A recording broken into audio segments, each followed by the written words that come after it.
Good morning, it's another fabulous Friday. I'm Keith Fitz-Gerald, thanks for joining me.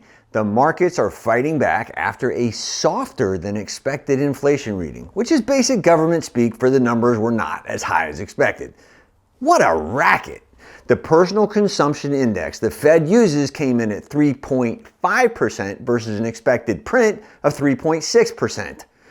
No wonder the Fed likes Cook's numbers, but I digress, that's a story for another time. Our job is to figure out how to make some money. Here's my playbook. Point number one, the Fed wraps monetary policy meeting earlier this week and keeps rates unchanged. Now, we all know this is a problem because of what we feel in our wallets. We also know that it will end badly at some point. But the critical thought here is, meanwhile, it's our job to make as much money as possible. Now, frankly, I can't resist having a little fun at the absurdity of it all. Imagine if the Fed were a country music band. In my best MC voice, let's give a big round of applause for Jay Powell and the Beltway Boys.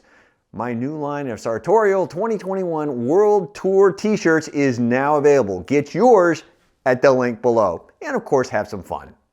Point number two, Amazon reports a miss, shares tank. Here's my POV.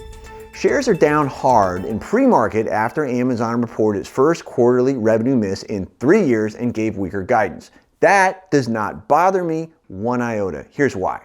Amazon has only scratched the surface in two key markets, but will dominate them eventually, personal finance and health. Now, angry legislators, meanwhile, want to break the company up, which would likely unlock value, not destroy it. And finally, I have to believe that newly seated CEO Andy Jassy is thinking about a stock split. I think we've got to take a hard look at the company at these levels if you don't already own shares. This is the kind of moment where you put some mad money to work, no pun intended, and respects to Jim Cramer, and tuck shares away as a present to yourself a few years from now. Incidentally, I'm going to be talking about Amazon and more with the fabulous folks at Yahoo Finance at 1 p.m. Eastern today, and I'd love for you to join the conversation if you can. Point number three, Chevron reports a double beat, top and bottom line.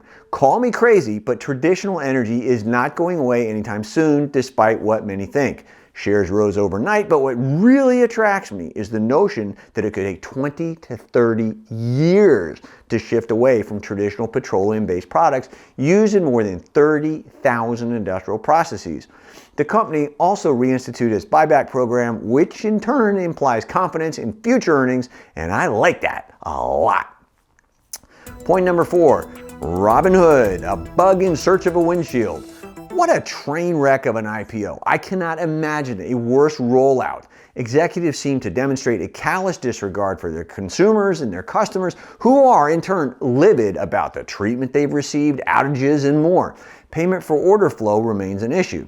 According to Yahoo Finance, it is the single worst debut on record among 51 firms that raised that much cash or more, as reflected by Bloomberg data. Yeesh. Point number five, Nikola, all downhill from here.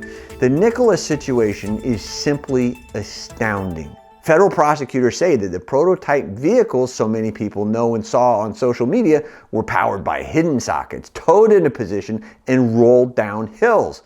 There's apparently a parallel civil complaint underway from the SEC related to improper disclosure. Like that's a surprise.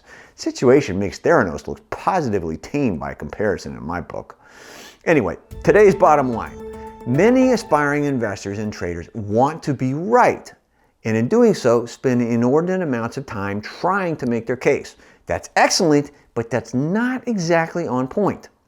The most successful money mavericks concentrate on being profitable, even when they're wrong, and even when stocks they've purchased are going against them.